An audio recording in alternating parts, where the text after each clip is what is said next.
Hello and welcome.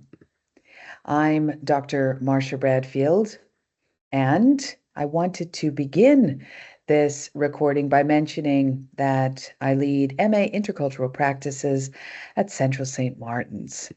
Central St. Martin's is one of the colleges comprising University of the Arts London. And if what I have to say today is interesting to you, if you'd like to learn more about my MA, this is the one that I lead, MA Intercultural Practices at Central St. Martin's, then please be in touch. I would be delighted to hear from you. I wanted to mention this at the beginning because I'm not going to focus on the MA in today's session. I'm instead going to focus on my critical cultural production, my creative practice, and I'd like to express my immense gratitude to my dear hosts at Tokyo University of the Arts for this kind invitation. Thank you very much. Now, the title of my talk today is There Are Many Ways to Peel an Orange, and it has the subtitle, or the logic of and also. So there are many ways to peel an orange, or the logic of and also. And this is thinking that is stimulated by the artist Jessica Stockholder, and I'll show you an example of her practice soon enough. Jessica Stockholder talks about the orange in a really interesting way. I mean, we assume, of course, that the orange is named after the color, but I wonder if it's not the other way around. Perhaps the color is named after the fruit. In any event, it's so intriguing to think that we have the orange that's orange on the outside. We have the orange that is orange on the inside. So when we cut or we peel the orange, then we can see it both outside and inside in ways that are both very similar and different. And it's especially provocative to think about how this similarity and difference interrelates from the perspective of how something meets where it is, how something meets where it is. So this is something that I'm thinking about as we move through today's talk, and it unfolds in 5 parts. I'm going to begin with a short introduction and biography. I'm going to look at an example of early practice. I'm going to move to an instance of collaborative practice. Then I'm going to offer you a small detour. And then finally, I will share with you an example of incidental practice. And that's where I'm working at the moment. So as I mentioned, I'm Marsha Bradfield, Dr. Marsha Bradfield, and I often describe what I do as riding the hyphen. Now, many of you will know that the hyphen appears on our computer keyboards. This is a mark we make when we are writing by hand, and it is often called a dash. There are different kinds of dashes. I'm interested in the potential of the hyphen to coordinate different types of identity. So in my case, for instance, writing the hyphen involves being an archivist dash artist dash academic dash collaborator dash company director dash critic dash curator dash educator dash fan dash fundraiser dash hustler dash interviewer dash organizer dash peer dash researcher dash writer and. And The red thread that links together all of these identities, these roles, these goals is interdependence. This is the great theme of my life and practice. I'm so intrigued by how things work together or don't. That's just as interesting. So many of us will identify with what I've articulated as riding the hyphen because we do many things simultaneously. And we move through many projects. We're working in many contexts. This is often described as having a portfolio career. So I anticipate that many of the people I'm talking to today will have, if you don't already have, portfolio careers. And so this idea of how it is that these different aspects interrelate, how they meet each other through hyphenation and other kinds of coordination is really intriguing. What does it mean to be bringing to bear the work of an archivist onto the work of an artist, onto the work of an academic? So crucially, what this means for me is that I am more preoccupied with the work of art, the labor of art, if you will, than I am in making or with making artworks. Artworks are wonderful things. I love art. And I think there's so much more to the practice of art than the realization of an artwork.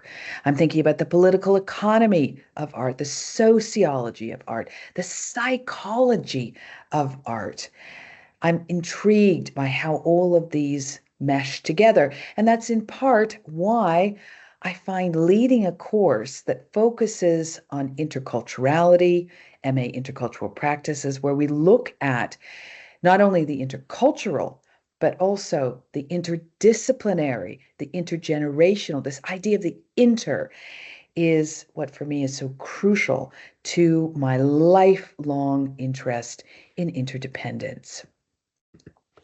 If I walk back to the beginnings of this obsession, they start with my training as an art historian. So this preceded my movement into becoming an artist and working as an artist, but I always bring this with me, my history, my practice as an art historian.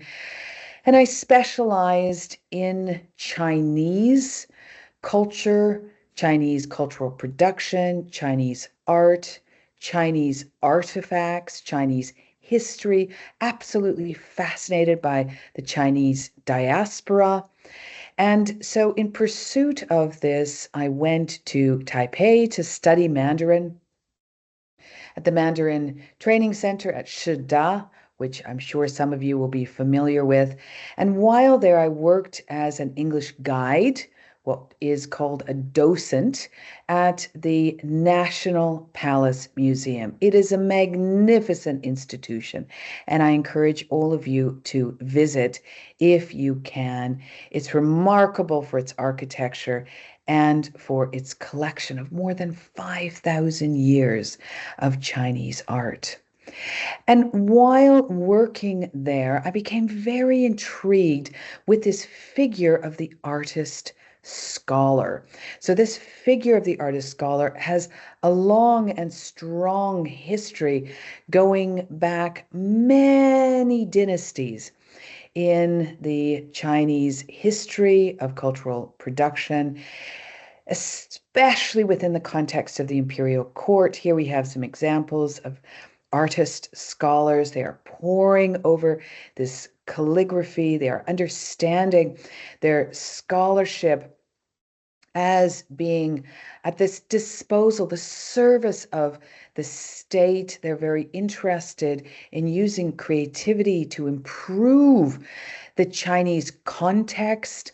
And so it's fascinating also that the artist scholar had a very particular role, to use the language of Foucault. These scholars, many of them are responsible for speaking truth to power. Sometimes they needed to speak out and to express dissent in ways that might be troubling for the authorities. But that was the responsibility they were charged with. This was part of their job. And I'm always intrigued to think about what it means to be an artist today, what responsibility we have, what we can learn from artists in the past. Today, many of us consider ourselves to be working internationally.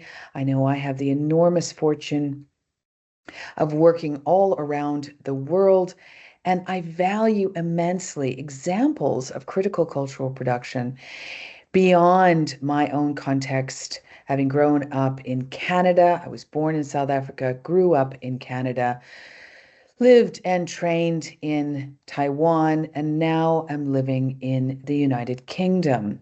So this very intercultural background has whet my appetite for looking at examples of critical cultural production, specifically what the artist means in diverse contexts.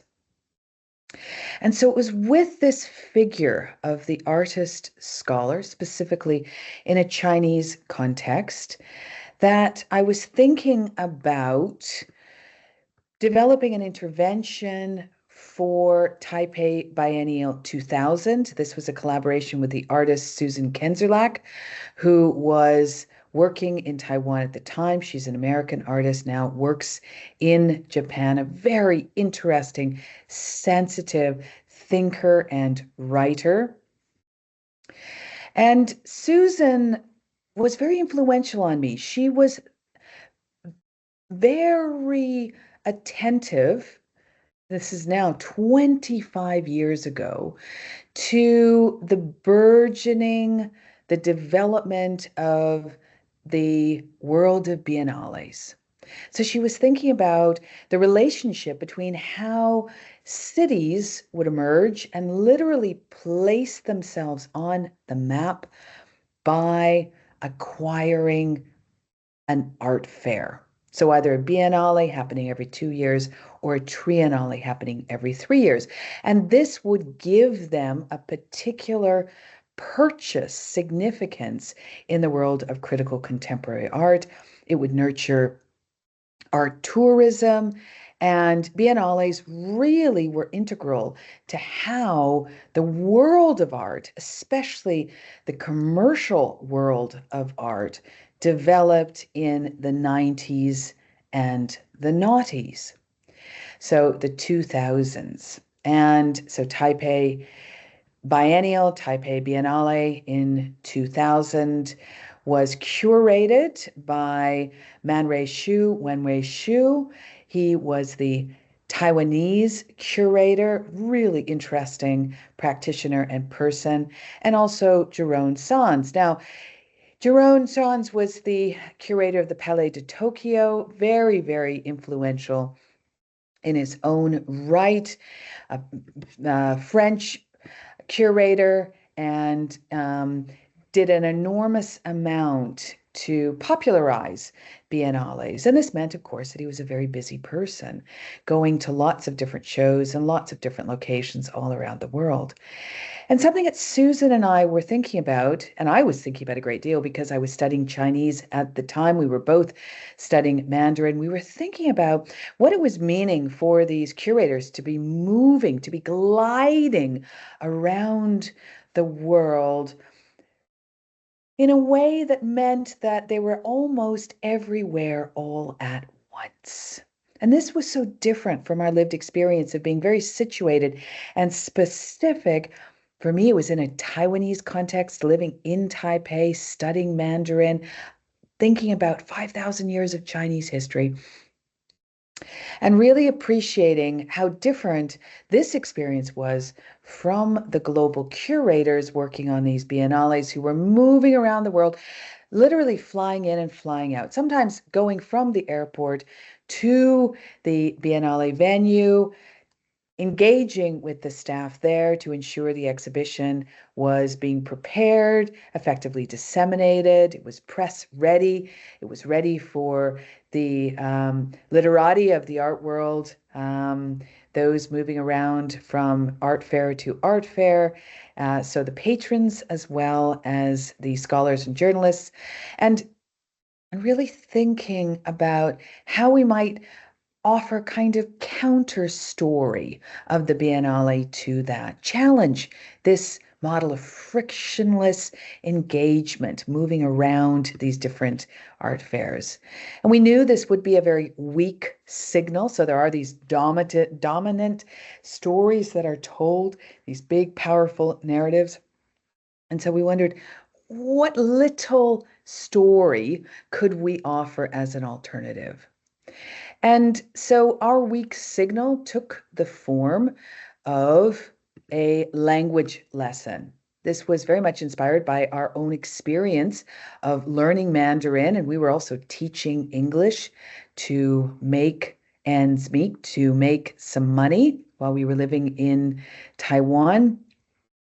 And so here you have the students that we commissioned to engage in a performance on the private view, the opening of the Biennale. They were dressed in their school uniforms, and they moved around speaking to the foreigners who were there, and they offered them a quick lesson in Mandarin. And this was, of course, to support the foreigners in interacting meaningfully in the Taiwanese context.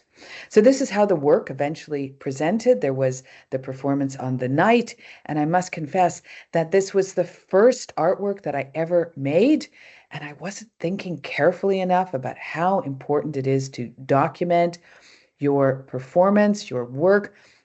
This was before the days of cell phone cameras.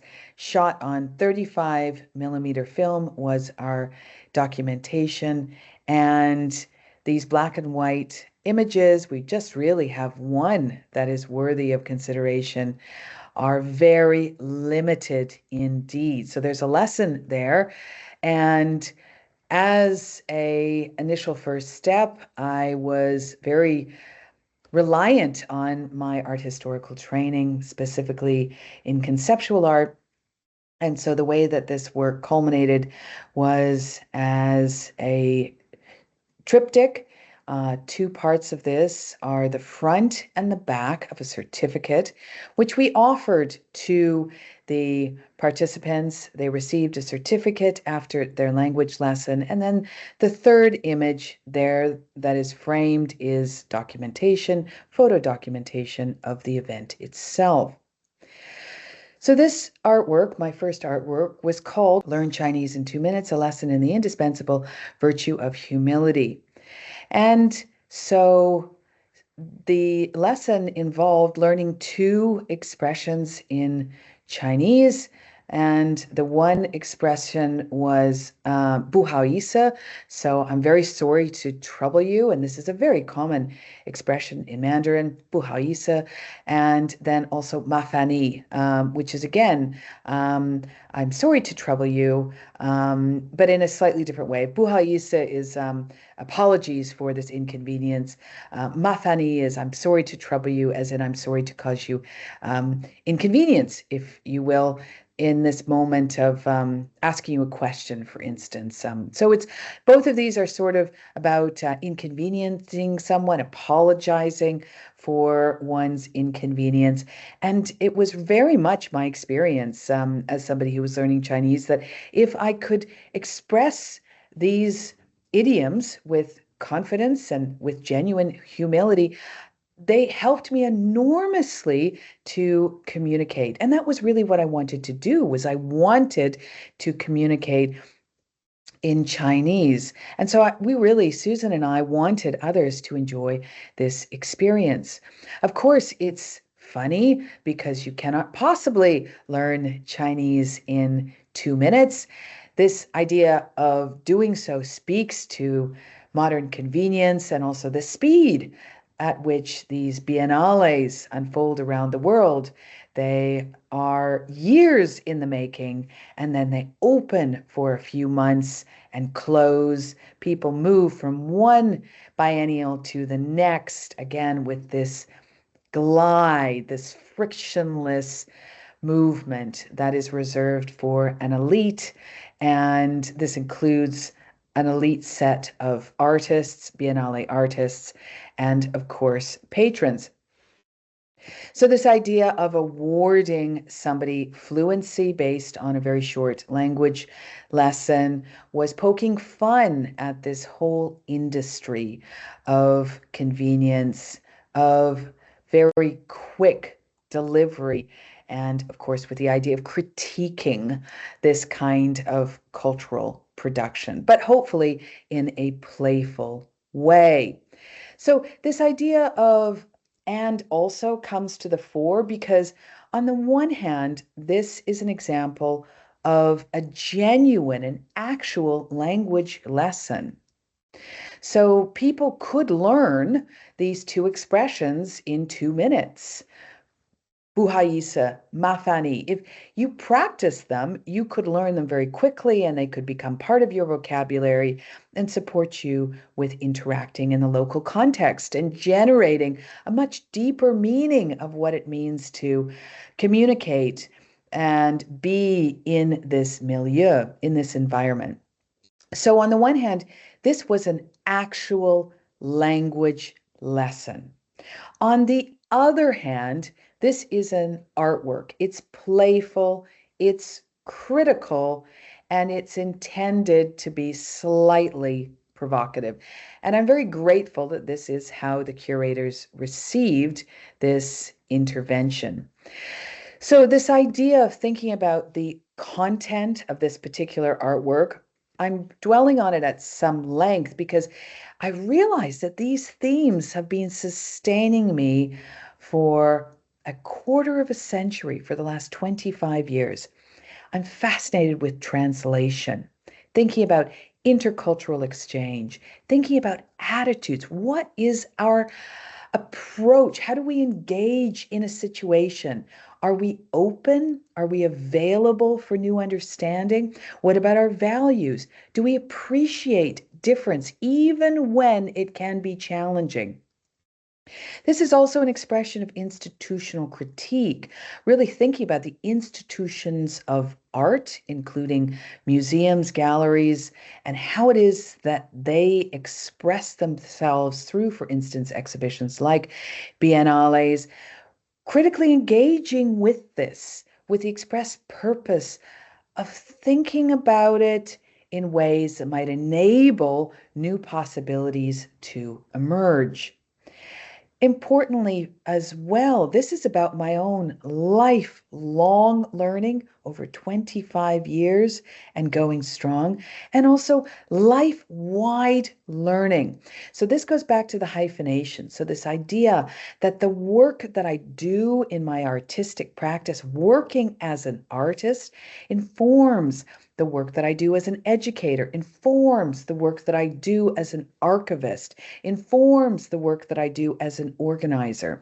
So these are the kinds of values that I appreciate have become patterned over my activity. Now let's turn to the form of this work. We often talk about content and form, content as form, form as content. So I wanted to highlight that this example is an expression of collaboration. This work was realized with Susan Kenzerlach, and so this idea of working with others is integral to my practice. The language lesson relates closely to my work as an educator, as a course leader, as somebody who is learning from their peers. Not only am I a teacher, but I am also a student. There's also a dimension to this about spatial practice, this idea of sight and context, and this idea of photography. In this case, the failed documentation of this first artwork. We learn so much from our failures, and realizing retrospectively how now there's enormous possibility to think about other ways of capturing this moment. For instance, commissioning drawings based on the bad photographs that might provide an alternative index to the event. I'm so intrigued by the idea of this performance, teaching as performance. These students that we commissioned, we paid these students to teach the foreigners in the Biennale. And so this idea of students performing as teachers speaks to the idea of role playing and reversal. So this idea of changing roles, switching roles. I also want to highlight the idea of the ready-made, the notion of the language lesson as something that exists out in the world and is ripe, it's ready for new significance when we bring it into the context of critical cultural production. It can be invested with new meaning. And then finally, the everyday. So this everyday act of the students wearing their uniforms. This is something that students do all around the world. The everyday act of moving between languages. Those of us who speak multiple languages are often shifting between them as we shift through different contexts. So wanting to appreciate the richness of this experience in my practice. And this speaks to something that is very important to the work that I do in the world. The idea that on the one hand, we have art with a capital A. This is critical contemporary art. This is the stuff of biennales, triennales, exhibitions. We also can see this happening in studios where it does not receive the same kind of attention, but is doing fascinating work. We can find it in PhD programs about art, in MA programs about art. But the idea is that this is art that contributes to the development of art. That's art with a capital A. It's in dialogue with its history. It's thinking about its future. It's reflecting and reflexing on itself. We can also think about art with a lowercase a. This is a broader, more expansive, more inclusive understanding of art. The art of cooking, the art of singing, the art of laughing, loving, and living. I'm so preoccupied, again, with this idea of how these two different types of art interrelate. This is integral to my practice.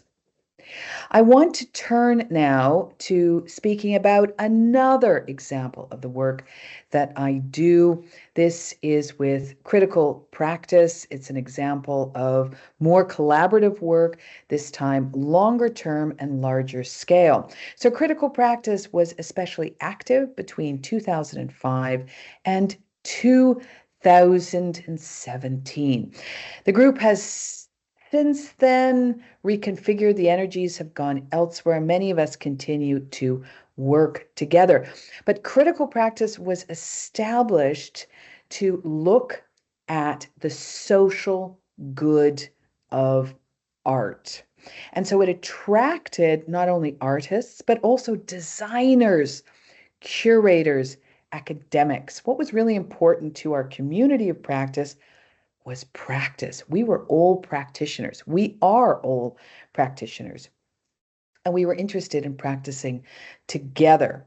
And so we also often used to joke that the meeting for us was the medium. This is how we would make our work, is we would realize it through meetings. We would come together, we would have discussions, we would take decisions, there would be actions, there would be responsibilities. We would be accountable to each other. And it was through this process of working together that we were able to do astonishing things that none of us could have done on our own.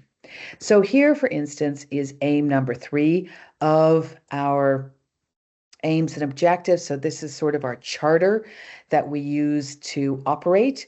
We reflect critically upon and act creatively within the contexts in which we operate, including the very conditions of our own possibility. I love that phrase. The conditions of our own possibility. I come back to that over and over again. So this idea of context being half the work, was really important to critical practice and remains very important to all of those involved. And I'll tell you in a moment about where this came from. But I just wanted to highlight that critical practice was tethered to Chelsea College of Arts. Chelsea College of Arts is part of the University of the Arts London. And so we were at Chelsea. Some of us were students there. Some of us were professors there. Some of us were administrators there. Some of us had nothing to do with Chelsea at all. But this was our immediate context. It's an absolutely fascinating site with a rich archaeology. I really encourage you to investigate this if you are fascinated by how it is that histories layer on top of each other. Chelsea College of Arts is located right next to the Thames, across the river, this great, mighty thoroughfare that moves through London. Across that, on the other side of the Vauxhall Bridge, is MI6. Some of you will recognize this from the James Bond films. This is where the British government coordinates with its allies and others to be thinking about how it is that crime, espionage, all of these complexities are being managed by the powers that be. So we have Chelsea College of Arts on the other side of the Thames. It sits right next to Tate Britain, this incredible institution of cultural production in the UK, specifically art.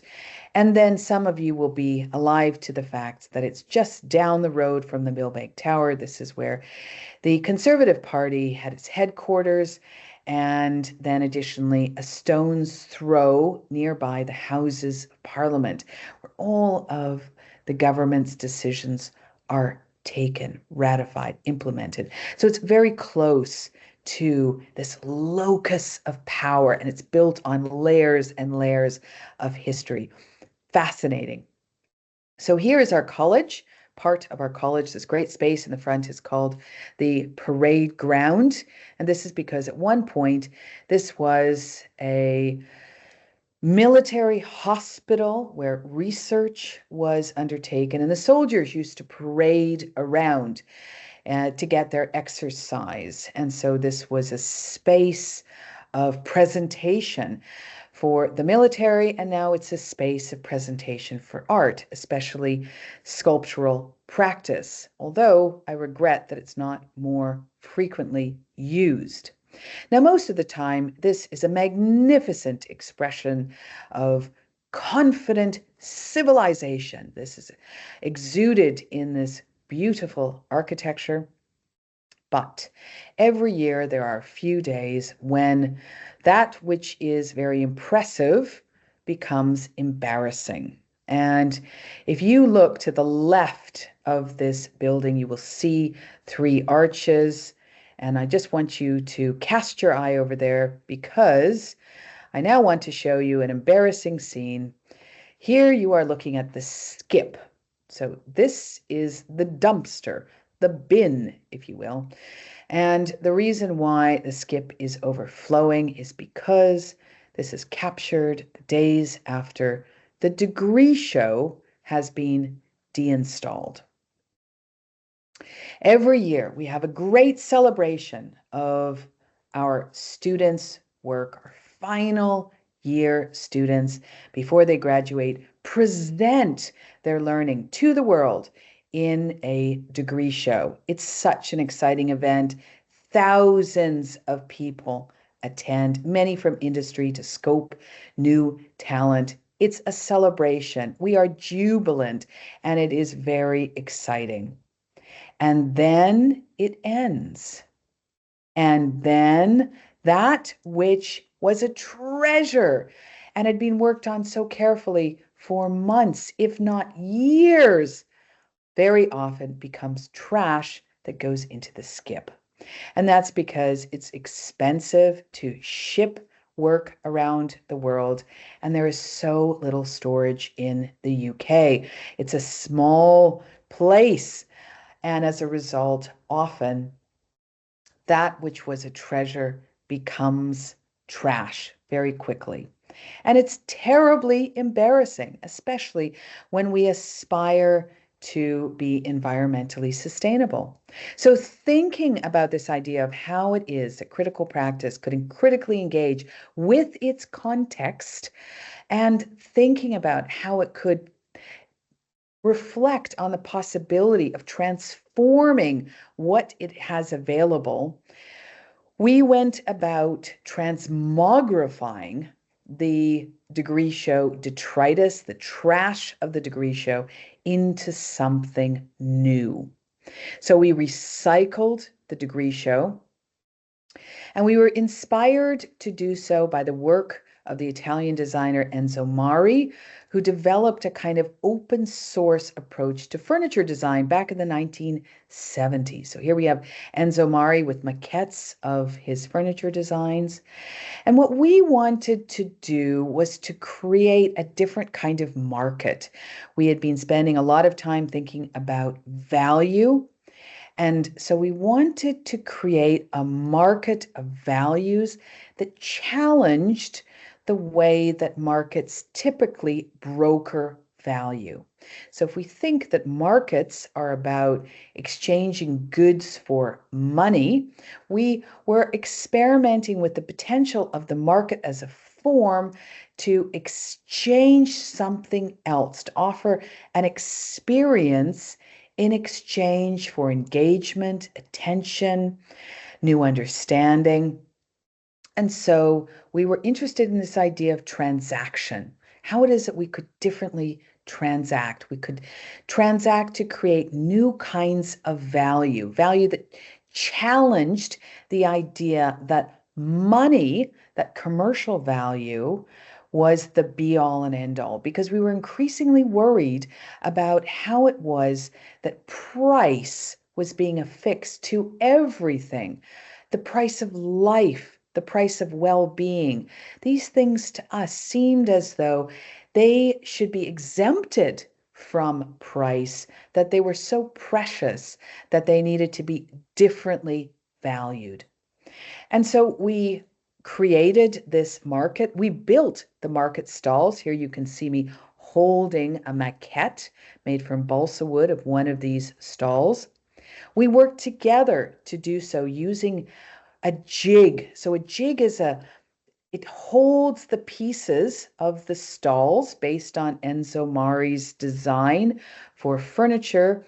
We created this jig, and this enabled us to, a bit like an assembly line, we could use this to assemble the different puzzle pieces of the jig that had all been pre-cut into a functioning market stall. So critical practice worked with people who were involved in the market, these traders who were trading not goods for money, but artistic practice for appreciation. This kind of exchange needed to happen in this context on this site, hosted in these structures.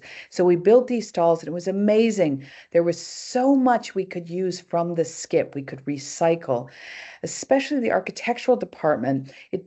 And the interior and spatial design, they use a lot of what are called 2x2s, these sort of pieces of wood that we could transmogrify into our bespoke stalls. And we did this with Public Works. It's a really interesting architectural and design initiative in London. So we created these stalls. We worked with 65 different practitioners. And then it was market day. It was a beautiful day. And so these stalls hosted a milling crowd.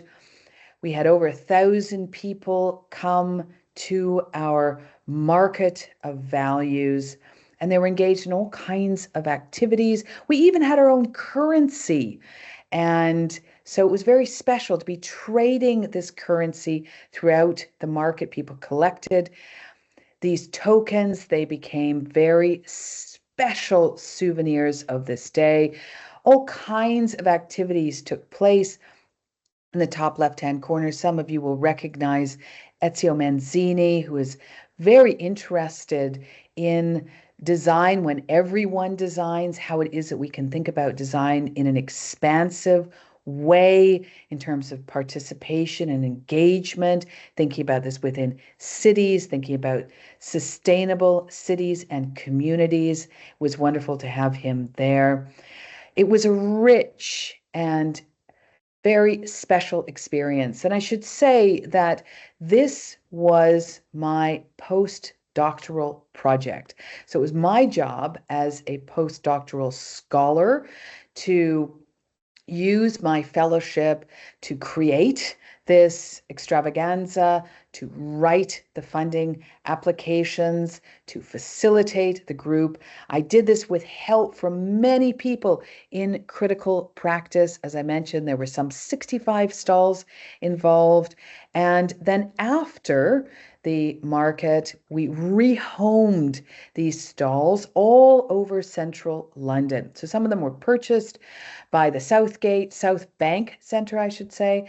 Others went to anti-gentrification markets. Here's a case in point. You can see the awning of the stall, the tarpaulin behind there, and this group of seniors who are practicing martial arts as part of this community initiative. So again, we have this example of and also. On the one hand, this was a market. It was a functioning market. It had the market stalls, the market traders, the milling crowd. It was a space of transaction, of currency exchange, and so much more. On the other hand, this was a critical contemporary art work that was critiquing market structures more generally, including the privatization of education. So there's a publication that I co-authored as a legacy of this project. And this is an open access PDF. So what that means is that you can download this. And if you are interested in learning more, please email me. I would be delighted to share this with you. It's called Transacting as Art, Design, and Architecture, a Non-Commercial Market. And it's a peer-reviewed publication by Intellect. Now, I just want to draw breath. I'm going to have a quick sip of my coffee. And I want to offer you a brief detour. So this is going to be a little detour, keeping in mind this idea of the orange and the orange cutting and peeling the orange. So the orange is orange within, orange without, the and also, and this question of how does something meet where it is? So I have this question, another question, how to meet the worlds of contemporary art. And I'm thinking about this as an educator, as a practitioner, and also as a student. So this question of the artist's role in society is very important to me. And on the one hand, we have these examples of what I would call ontologically strong art. So here we have a work by Jessica Stockholder. You'll recall that I mentioned that it's her thinking around orange that has inspired my own. And so here we have this sculpture. It's ontologically strong because it's stuff, it's in an institution, it's an art work in a very strong sense, it's collected, it has insurance, and it is permanent to the extent that it is reconfigured in this way when it is shown. It has this kind of presence in the world. So there is this idea of art, and I'm very intrigued by this, art as ontologically strong, like this example, art as enjoying autonomy, so that it's somehow or another separate from the world, art as an expression of originality, so it's special, it's unusual, one of a kind, and art as accreting fame to the artist. So a byproduct of making art can be fame, originality can result in fame. And then again, this idea that art produces stuff, it produces a lot of stuff, it produces artworks, but it also produces documentation, it produces contexts, it produces benches where you can sit to look at artists, it produces rubbish from private views. So all of these things are really intriguing when we begin to constellate what the art world is. And this is above and beyond thinking about artists, thinking about curators, thinking about patrons, collectors, and other actors in this sociological space. Now, when I went to art school, my dear professors at Emily Carr, this is in Vancouver on the west coast of Canada, they were very honest with us. They said to us, we must make you aware that only 3% of you will go on to make a living through the commercial sale of your artwork. Only 3% of you will enjoy life as an artist in this way. And in fact, retrospectively, I think that's quite high, only 3%. Now, as a student, I didn't really know what this meant. I was hearing it, but it was difficult for me to understand, well, what does this mean to me? Some moments I thought, oh, this is wonderful because I will be part of the 3%. Of course, I will be part of the 3%. I'm a great student. I will succeed. Other moments I thought, oh my goodness, maybe I'm not part of the 3%. And especially later, as I began to get to grips with this idea, it dawned on me that this was very unusual. It seems to be part of a very particular myth I like to call the cherished myth of art schools. This idea that art schools create a particular artistic class, and they are exceptional. And this is a story that art schools tell themselves over and over again. Here's an expression of it in Chelsea College of Arts. We have this big decal on the wall of our entrance to the college. This is Chelsea, it says, and there's a description of the college there. And then if you look at that black writing below, the writing on the left, you can't read it very easily in the slides, but it says courses. And it's roughly the same as the writing on the right, which says alumni. So these are alumni recognized by Chelsea as their own. These are successful alumni.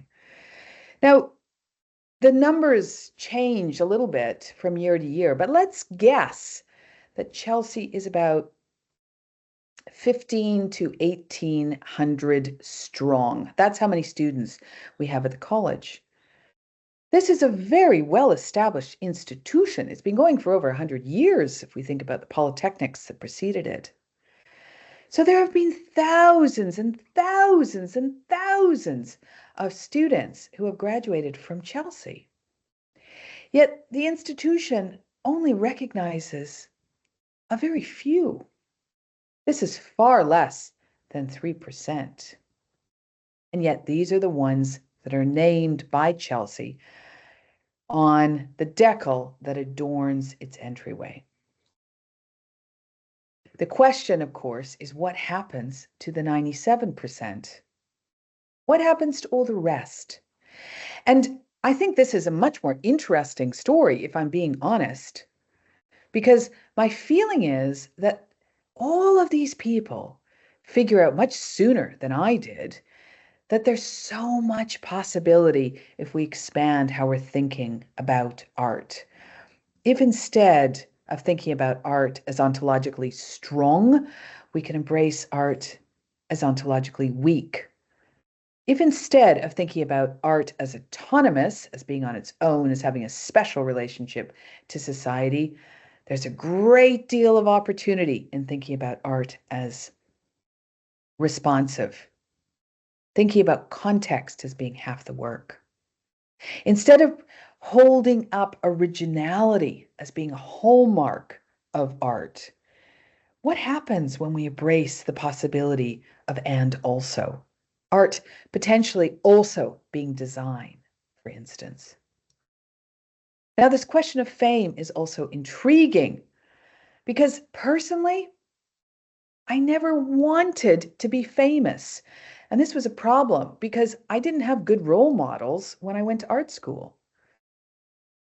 Instead, what I want now is to influence specific networks. That's for me much more exciting than the prospect of being famous, much more meaningful too.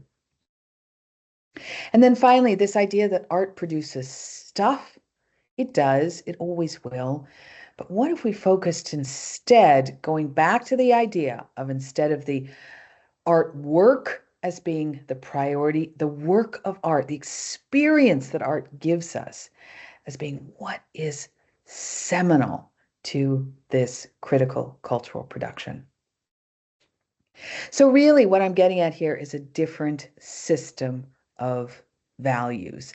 And that is what I want to underscore in today's session. It is true that I have enjoyed an enormous number of opportunities working in institutions, and I'm very grateful for the profile that this has given me as a practitioner. But I think for those of us who identify as the 97%, there is tremendous possibility to be working in other contexts beyond the institutions of art. So on the one hand, that's the end of this little detour because I'm speaking about what it means to be trained as an artist. The same applies to being trained as a curator, trained as a designer as well, I think. On the other hand, this has become saturated into my own practice as a critical cultural producer. So I want to conclude by briefly discussing my recent work. And I should mention to you that this is conceptually fascinating. I think it's so intriguing, but it does not show well. I'm not going to be able to share with you a sculpture like the one that you saw earlier, like this beautiful three-dimensional assemblage by Jessica Stockholder. I can't even offer you a seductive build like the Market of Values. And that's because this is low visibility practice, and it's much more about a set of relationships that are still finding form. So we can talk about it in terms of a weak signal. Now, on the one hand, the signal is weak because it is not screaming, "Look at me." On the other hand, this signal is strong because it calls to us from history. Once upon a time, there was an astonishing group of artists based in the UK called the Artist Placement Group. That's what APG stands for, Artist Placement Group. And they were the brainchild of this woman here, Barbara Stravini. In 1965, Barbara Stravini was collecting materials for artists in some factories outside of London, and she asked herself the question, why aren't we here? So the question she was asking is, why aren't artists in the factories? Why are we taking materials from the factories to the studio?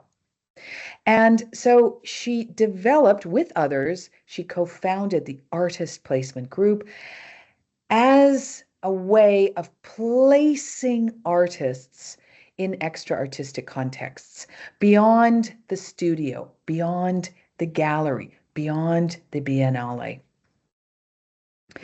And so Barbara Stravini died in 2020. Here you can see her on the right. She is doing a tour. She taught at Chelsea College of Arts, and so she's touring around Chelsea, London here. And we just recently are celebrating her life and enormous contribution at her first retrospective, which is taking place at Modern Art Oxford. And this is called I Find Myself. So it just opened on the 28th of February, and I was just there at the exhibition activating this artwork as part of a day, and I was doing so as part of incidental unit. So first, there was the artist placement group. Here you can see them gathered together at what's called the sculpture. So the sculpture was a table and chairs where they came together to discuss their work, often in public. And then the artist placement group iterated into O+I in about 1989, thereabouts. It became organization and imagination, O+I. And then subsequently in 2016, we refounded the artist placement group as a third iteration, and this is called incidental unit, IU. So we moved from being APG, artist placement group, to O+I, organization and imagination, to IU, incidental unit. And here we're gathered around the sculpture, which was recreated at Modern Art Oxford. And we are discussing the potential of placing artists in industry with this representative of Scott Bader. And it's so interesting because Scott Bader produces plastics. And Scott Bader had worked with the artist placement group a very long time ago. And now we have renewed this relationship to think about how it is that artists could continue to work with this company called Scott Bader, who make plastics and resins and other industrial products, and engage with them by working incidentally. So they're not going to make the plastics. The artists are instead going to make artwork, make incidental practice that engages with this context. I'm coming to the end now, but I just wanted to very briefly show you an example of incidental practice. Here is Nicola Ellis, who works with Ritherton. So she's an artist who works with this company who makes these metal boxes. And so Nicola is working to create dialogues with the boxes. Here you can see her interacting. This is at an exhibition we had at South London Gallery. That's me on the right-hand side, interacting with these boxes, and crucially, the machines that make them. So here is an artwork that Nicola produced working with the machines that create metal boxes. This takes place in the factory of Ritherton. And so she created this artwork using the principles of 5S that many of you will be familiar with because they're so integral to Japanese manufacturing, and they're integral to the company that produces these boxes. So she is using the system of sort, set, shine, standardize, and sustain. And this is a sculpture that she created. So again, it's this logic of and also. She's working with the company to imagine how they might work differently, how they might innovate and develop their products. And she's also creating works of art. So this idea of placing artists in industry is so fascinating when we think about what it means to be engaging in the role of critical cultural production in for society, how it is that we're contributing to that. as critical cultural producers, as artists, designers, curators, critics, and others. Thank you so much for your attention. I'm Dr. Marsha Bradfield, and I'm so happy to have had this opportunity to share with you a little bit about my practice, my sensibility, my philosophy, and to just remind you that if you'd like to learn more about my course, I would be so pleased to hear from you. Please Google me up. And a final thought, there are many ways to peel an orange. The logic of and also. And again, I just hope that what you take away from today's talk is that how we think about critical contemporary art has enormous possibility when we are really willing to challenge our assumptions and work together to create new tomorrows. Thank you so much for your time today. I hope to hear from you in future.